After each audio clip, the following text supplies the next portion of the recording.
Many things are responsible for greenhouse gases, but buildings are at the top of the list. The power usage, emissions, and resources used to build and renovate them all add up, and they're never built just once. When we can't figure out how to make them work for us anymore, we knock them down, sweep them up, and throw them away. Then we look for new land to start again. Really, we've taken one of the most permanent things in our world and made it disposable. And it replays millions of times over, inside the buildings where offices are built and demolished repeatedly. Recycling and better materials won't put a stop to it.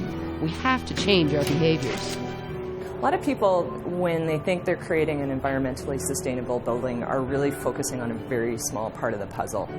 When you talk about green design or even sustainability, all of a sudden the discussion gets focused on recycled content. The goal is to keep the objects in use over time, right, so that they are never recycled.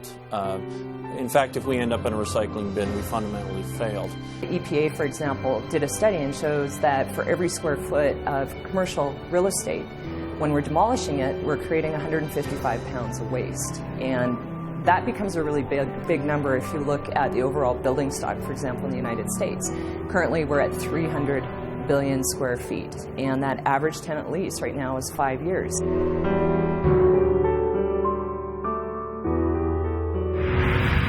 From the beginning at DIRTT, doing it right this time meant sustainability.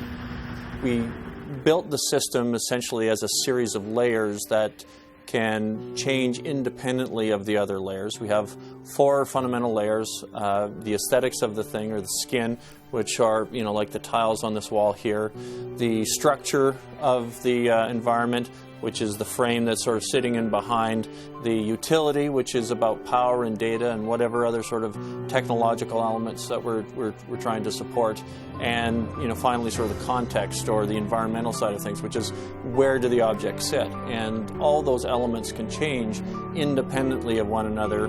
What makes the DIRTT wall particularly sustainable is the fact that it's not just there to divide the space.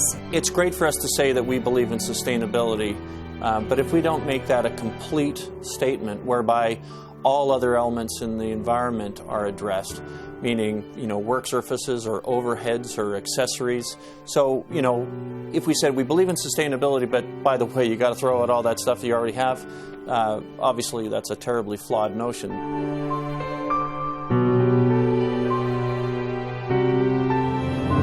Intelligent interactive 3D software called ICE is also used at DIRTT to carry sustainability throughout the company, from marketing to specifying to manufacturing.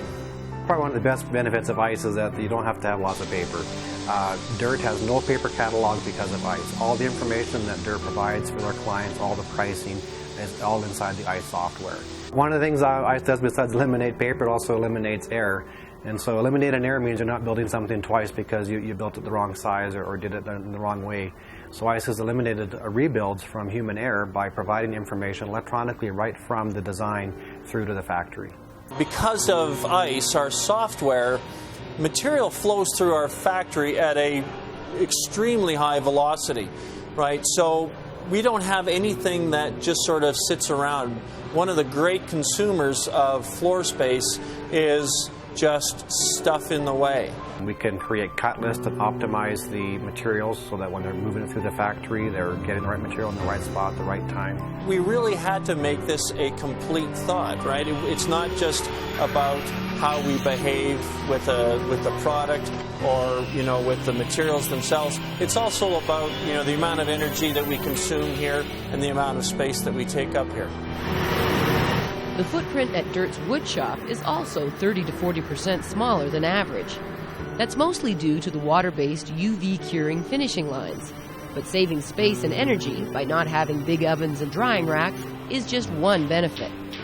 I come to work, I still have a sense of smell. I go home, I still have a sense of smell. Conventional line, everybody has to wear a respirator.